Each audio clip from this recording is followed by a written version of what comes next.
Huwag kayong basta lumangoy-langoy lang sa dagat sa Mabini, Batangas. Sumisid din kasi kayo.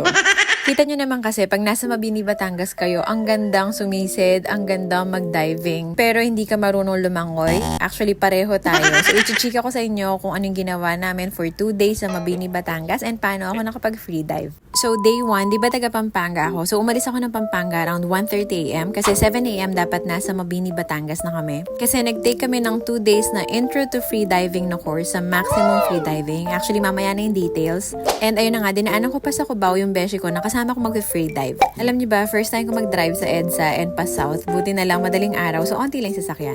And ayun na nga, before 7 a.m. nakadating na kami sa Mabini, Batangas. First time ko makapunta sa Mabini. And dumiretso na kami dito sa Maximum Free Diving. Since weekdays kami pumunta, so wala masyadong tao. Nag-coffee muna kami and nagbihis na yung gagamitin namin pang dive.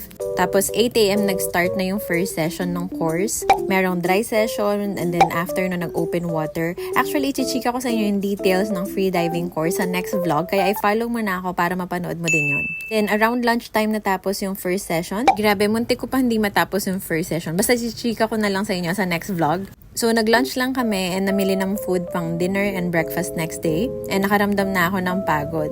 Then, nag-check-in na kami sa Villa Nera. Sa Camagong room kami nag-stay. And gustong-gusto ko yung vibes ng room na to. Alam nyo naman na mahilig ako sa mga room na may magagandang view. Yung sa view pa lang talaga mapapahinga ka na. So, nagpahinga lang kami ng onte. And then, since beachfront yung Villa Nera, so binalak namin mag-swimming while pa sunset. Ginabi na nga ako kaka-aura.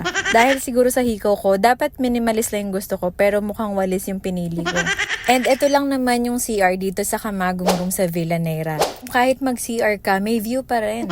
And syempre, hindi mawawala yung vlog natin sa room tour sa Villa Nera. So, i-follow mo na ako para mapanood mo din yun. And then, ayun, nagluto na kami ng dinner. Nakapag-barbecue pa talaga kami. Muntik pa nga may bumili. Tapos, ayun, nag-dinner na kami and onting chikahan. Actually, this is not chikahan. This is data gathering, sabi nga nila. Tapos, maaga din kami natulog kasi maaga yung second session the next morning. So, day 2 na tayo. Maaga kaming gumising and ang ganda ng view, syempre. Ang sarap mag-coffee pag ganyan yung nakikita mo. Pero medyo pinag-iisipan ko na kung gusto ko pa bang mag-second session. Pero ayun, syempre, laban lang ang laban. Then, nag-ready na rin kami. Tapos, pumunta kami sa Maximum Free Diving ulit. And yung second session, more of fun dive siya. So, may onting refresher ng mga natutunan namin ng first day. And then, ayun, talagang fun dive na lang. Grabe, as a non-swimmer, hindi ko na-imagine na kakayanin ko makapag-free dive. So, abangan nyo yung vlog ko about dun sa course namin sa Maximum Free Diving. Kasi baka ito na din yung sign mo na mag-try ka mag-free dive. Then, before lunch, tapos na yung second session and time na para umuwi. So, bumalik kami ng Villa Nera and nagluto muna kami ng brunch namin.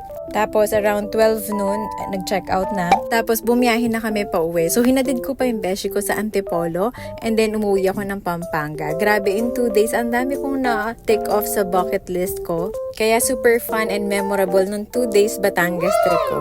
Kaya i-mention nyo na yung mga kakilala nyong non-swimmer na gusto mag-free dive.